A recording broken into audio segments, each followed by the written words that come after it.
Chennai metro rail நிறுவனம், நீர்வளத்துறை, வேளாண் துறை உள்ளிட்ட துறைகளின் சார்பில் முடிந்த பணிகளை தொடங்கி வைக்கும் முதலமைச்சர் மு.க.ஸ்டாலின் புதிய திட்டப்பணிகளுக்கு அடிக்கல் நாட்டி வருகிறார். அதன் காட்சிகளை தற்போது நேரலையில் பார்க்கலாம்.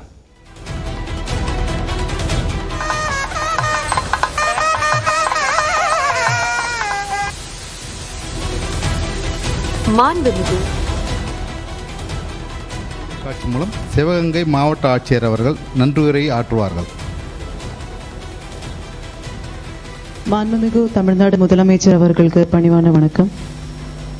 நான் ஆஷா அஜித் பேசுகிறேன், சிவகங்கை மாவட்ட ஆட்சித்தலைவர். இது தொடர்பான கூடுதல் விவரங்களோடு செய்தியாளர் செல்வகுமார் இணைகிறார். செல்வகுமார், விவரங்கள். தமிழ்நாடு அரசினுடைய பல்வேறு துறைகளின் சார்பில் 10,417 கோடி ரூபாய் மதிப்பிலான திட்டப்பணிகளை முதலமைச்சர் மு.க.ஸ்டாலின் தலைமைச் செயலகத்தில் நடைபெறக்கூடிய நிகழ்ச்சியில் காணொலி காட்சி மூலமாக தொடக்கி வைக்கக்கூடிய நிகழ்வுகளைத்தான் பார்த்துக் கொண்டிருக்கிறோம் நந்தா.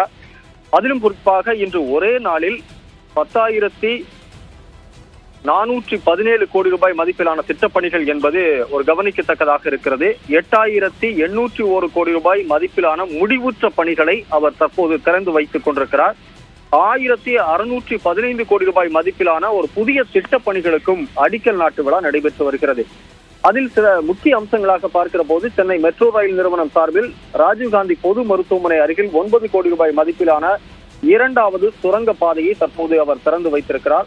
சிவகங்கை, தூத்துக்குடி உள்ளிட்ட மாவட்டங்களில் கட்டி முடிக்கப்பட்ட 414 கோடி ரூபாய் மதிப்பிலான வெள்ளத்தடுப்பு பணிகளையும், வேளாண் துறை சார்பில் 210 கோடி ரூபாய் மதிப்பிலான புதிய கட்டிடங்களையும் திறந்து வைக்கிறார்.